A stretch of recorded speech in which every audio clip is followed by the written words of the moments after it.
Olá, estamos de volta com o nosso Boa Noite Investidor, hoje sexta-feira, dia 9 de dezembro, e como acontece todas as sextas-feiras, fazemos um resumo do que foi a semana, os principais fatos aqui no exterior e o comportamento dos mercados, e você pode obter mais dados além desse vídeo no texto que acompanha. E a semana voltou a ter um forte cunho político no segmento local, alguns lances positivos, outros nem tantos. Os desequilíbrios que nós diagnosticávamos nos mercados de risco na semana passada foram um pouco mais brandos por aqui, volatilidade atenuada, mais baixa, e no segmento externo registramos comportamento misto de dados de conjuntura para diferentes países, mas também um viés um pouco mais positivo, principalmente para a economia americana.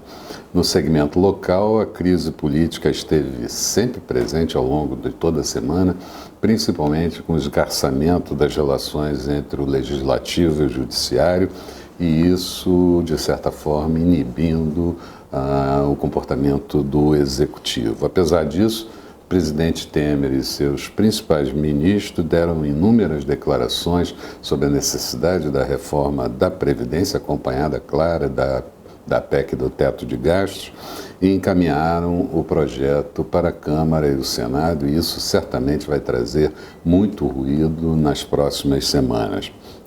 O ministro Marco Aurélio do STF concedeu, logo no início da semana, liminar afastando o presidente do Senado, Renan Calheiros, da presidência, mas depois o pleno do STF mudou a decisão, mas sem Renan Calheiros poder entrar na linha sucessória do presidente Temer.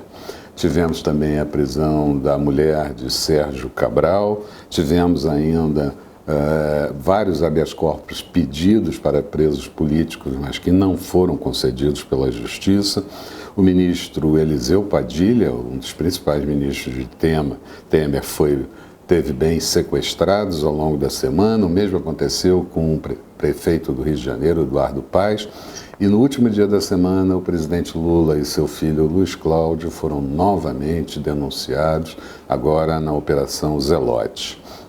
No que tange à economia, o destaque fica por conta da ata do Copom, que reduziu a taxa Selic para 13,75%, deixando a porta aberta para que nas próximas reuniões essa taxa volte a cair e até acelere um pouco mais.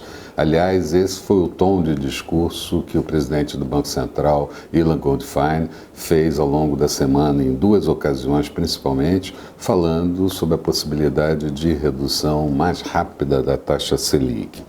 A Anfávia divulgou que a produção de veículos no mês de novembro cresceu 22,4%, mas no ano encolhe 14,6%. Já as vendas de veículos subiram 12% no mês de novembro, mas caem 21,2% na base anual.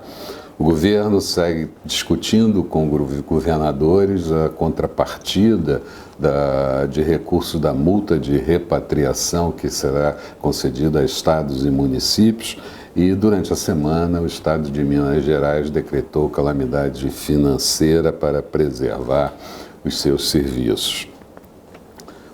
A IBGE divulgou a inflação medida pelo IPCA, a inflação oficial do mês de novembro. Ela veio menor do que o esperado, 0,18%, mas a inflação do ano de 2016 está em 5,97% e em 12 meses em 6,99%. Mas, de qualquer forma, foi a menor taxa para o mês de novembro desde o ano de 1998. Na Bovespa, os investidores estrangeiros seguiram retirando recursos. Até o último dia 7 de dezembro, tinham retirado 585 milhões de reais, mas o saldo do ano ainda é bastante positivo, em 14,4 bilhões de reais. Falando um pouco do segmento externo, houve grande preocupação ao longo da semana com a formatação do novo governo de Donald Trump, e também relatamos o incidente diplomático da ligação de Trump para Taiwan, e a China ficando magoada com isso, e é a primeira vez que que um encontro telefônico de primeiro escalão ocorre com Taiwan desde o ano de 1979. Tivemos ainda uma forte preocupação ao longo de toda a semana com a reunião do Banco Central americano, do Fed, que ocorre no próximo dia 14, e todas as perspectivas e todas as falas de dirigentes de Fed foram no sentido de, nessa reunião, a taxa de juros ser elevada, provavelmente na casa de 0,25.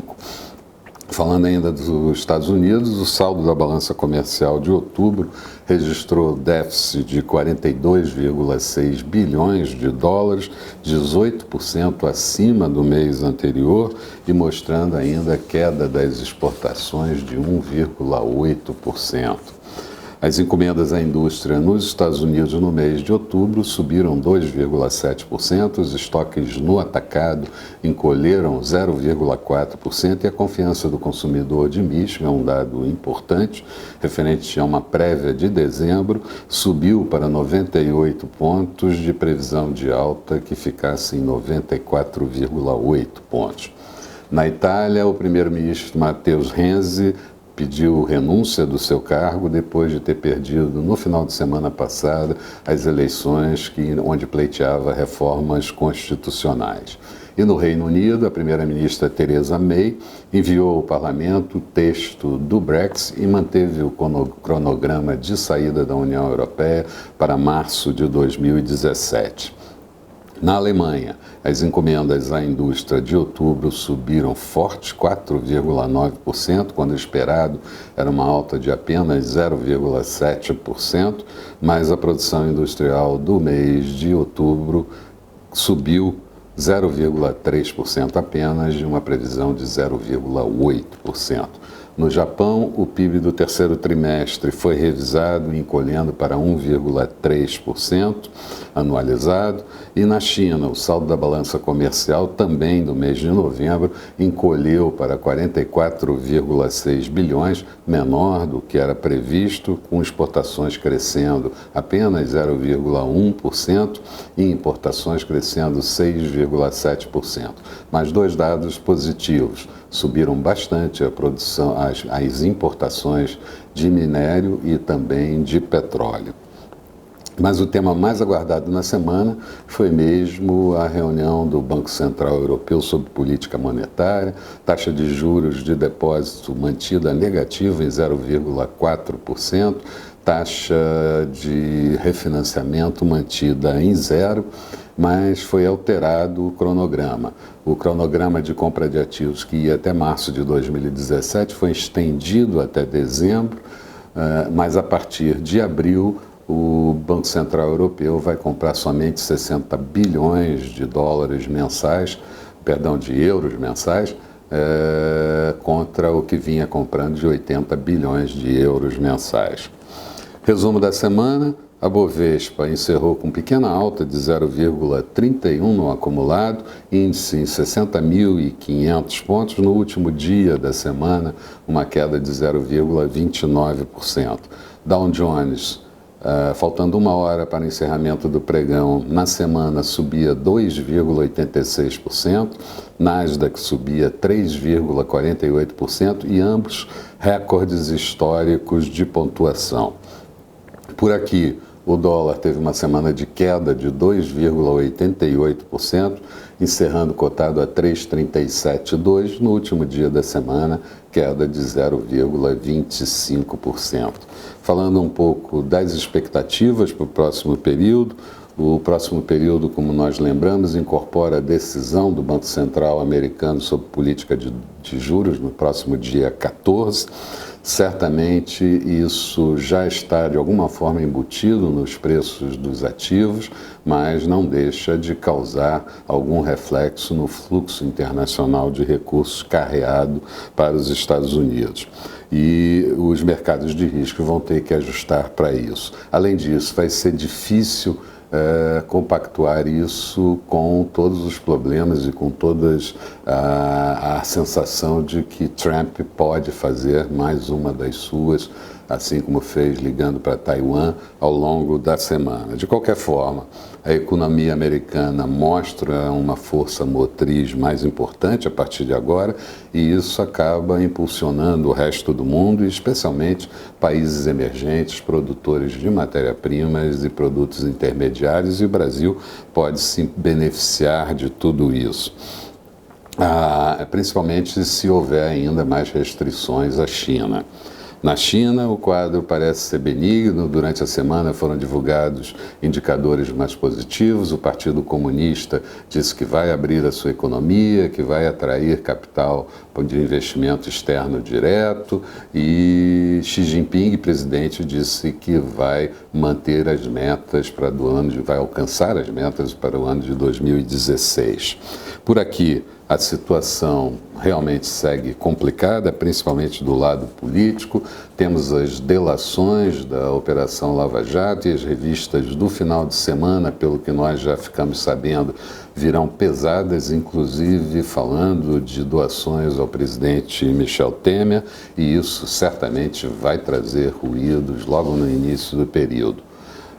Esses ruídos também vão ser fortes no que diz respeito à reforma da Previdência, onde os grupos organizados de sindicalistas certamente vão falar muito ao longo do período.